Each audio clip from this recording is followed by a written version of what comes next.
The Bishop of Colchester, the Right Reverend Roger Morris, is to become the new chair of the Chelmsford Diocese Board of Education.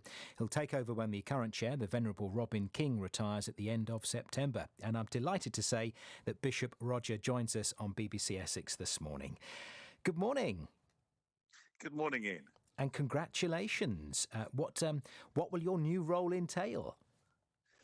Well, the main thing is that the Diocese of Chelmsford looks after 139 Church of England schools, so right across the whole diocese, from the inner-city boroughs of East London through to rural villages set in the Essex countryside. And the Board of Education has a sort of overview of all that's happening within the life of those schools. So I'll be working with a stellar team, including Carrie Pryor, who's the Director of Education, a number of schools advisors, a governance consultant, schools building officer, an education support officer, and so on.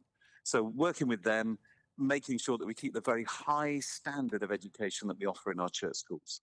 I know you have a real passion for education, and you've been a governor on many schools, and I think your wife is a secondary school head teacher. So education is something that is clearly very dear to your heart. It is so vital. It is the key, I think, for people to realise their full potential and to thrive as human beings.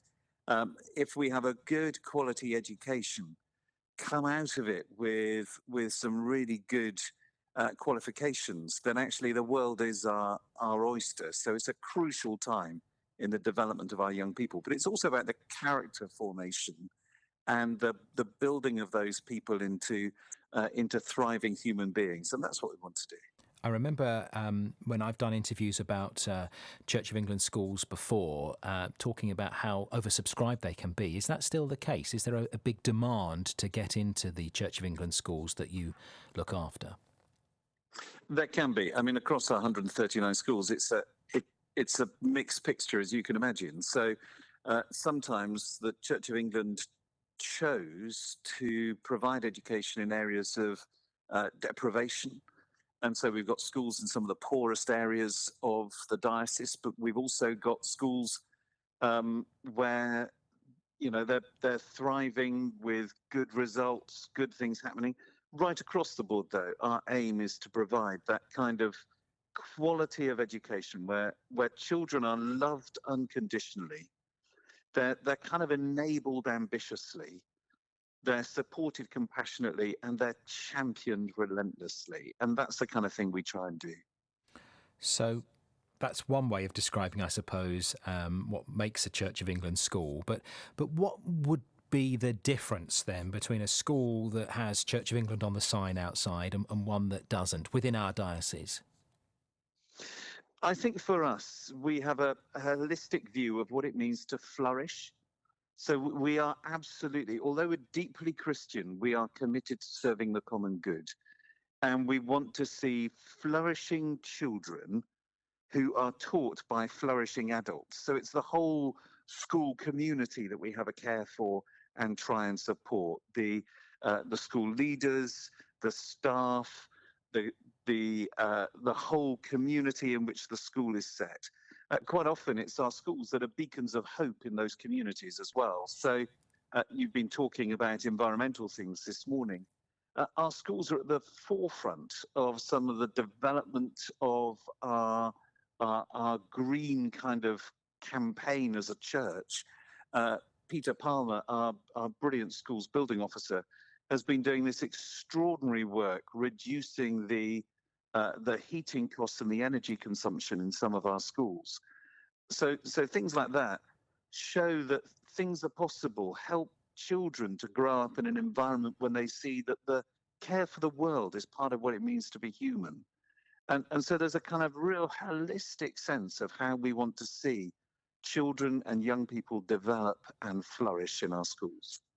And in those 139 schools, is everything seen through a faith prism? I mean, in terms of the education and what is taught in class, is everything done through the eyes of faith? Well, I mean, of course, schools are subject to they have to deliver the curriculum. Um, they're inspected by Ofsted, so they are in terms of will you get good quality science, good quality English, good quality maths, and so on? Yes, absolutely. And the schools will be examined on that and tested on that and shown to be performing well in those areas. But our faith leads us to a place where we want to see the whole person flourish. And I think that's probably what sets us apart. We we want to see uh, those young people be the very fullest, best expression of themselves that they can be. Our faith leads us to that point. So it's not, our schools aren't seeking to indoctrinate their students, but they're seeking for their students to be the best version of themselves that they can be. So there's still a level of discussion, looking at matters from all sides, if you like. Oh, absolutely, absolutely. I mean, I'm a scientist by background anyway, and used to love going into the local Church of England school and talking about science. And actually, quite often now, I have a little thing that I do when I go into schools in this diocese, where I turn water into wine and tell the story of the wedding of Cana. Now, what I actually do is this is giving the secrets away now, but I use something called phenolphthalein indicator, and which goes a kind of reddy purple when it goes in a glass that's been laced with sodium hydroxide.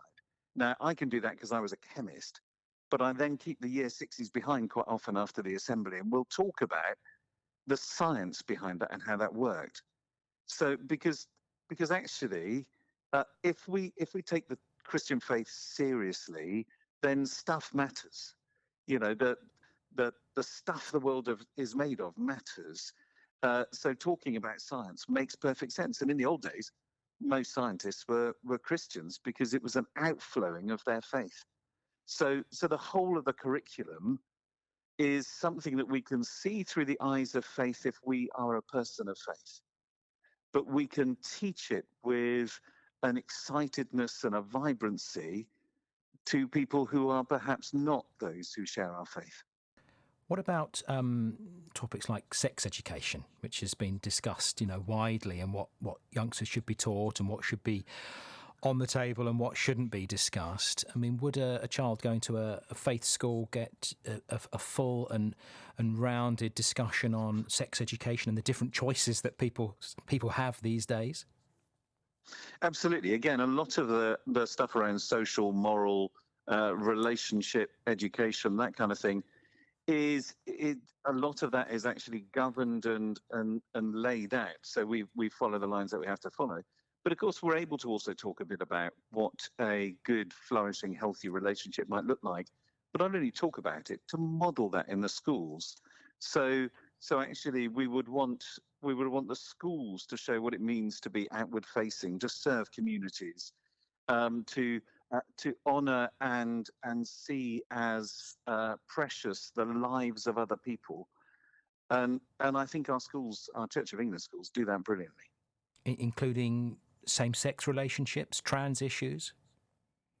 Again, we're very careful as to how those subjects are broached, but our schools model inclusion in a really, really good way and are able to hold sometimes differences of opinions among staff, among parents, among children and things like that, and carefully navigate our way through what is actually sometimes quite a tricky minefield in education.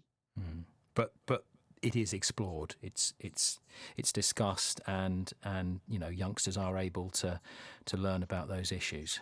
Oh yeah, there is no place in education for a kind of ostrich mentality that buries its head in its sand, because children have access quite often at home or on their phones to a world of information. So what we're enabling those children and young people to do is to navigate their way through a really deeply complex world. And I think we do that well across all our church schools. You mentioned, yes, we've had quite a climate focus on the programme this morning. We were talking about CAFOD earlier and what they're doing to try and make it a fairer world for farmers in developing countries when it comes to the seed that they're able to use for their crops. We've talked about climate and what we've seen going on in Greece, and how many scientists in the newspapers this week have been clearly pointing a link between those wildfires and climate change. I think the UN Secretary General this week, didn't he, refer to it as climate boiling now rather than climate warming. Absolutely, yeah. All those sorts of issues, again, they can be seen as a bit contentious, with varying views, different views on what causes it and how bad it is and how quick it's happening. Is all of that discussed, as it's such a big issue these days? Not only discussed, I'm really proud of some of the stuff that some of our church schools are doing in the area of climate.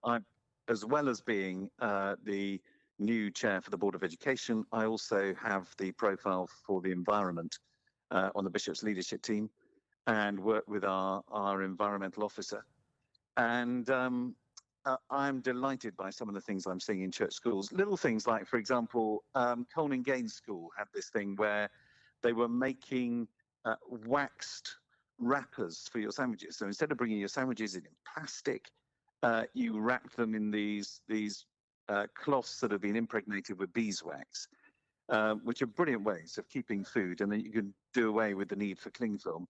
All sorts of things that just get the children and young people thinking about what does it mean to share this planet with 6 billion other people, and have limited resources, and have some people, as we have seen on our news, suffering hugely through the effects of climate change. And I think some of the things that we're trying to do we're committed. So our voluntary aided schools are part of the Church of England's commitment to reach zero net carbon by 2030. And some of the innovations we're seeing in our schools are just tremendous. And the students are part and parcel of the planning and the implementation of some of those things. So you're looking after education and the environment. What do you do in your spare time, Roger? My what? Actually, I do. I'm a great football supporter, and I was at a pre-match friendly the other day down in Brentwood with my team, Bristol Rovers, and sat next to Romeo Beckham. If you needed another B in your wow, in your thing, so wonderful. He didn't bring his dad though. He didn't bring his dad, which would have made the Essex connection a bit nicer. But he was there. He had a niggle to his knee, so he wasn't playing the pre-match friendly between Brentford B and the Bristol Rovers. But he was there on the side and graciously letting everybody take photos with him and things like that. So it was a good day. Brilliant.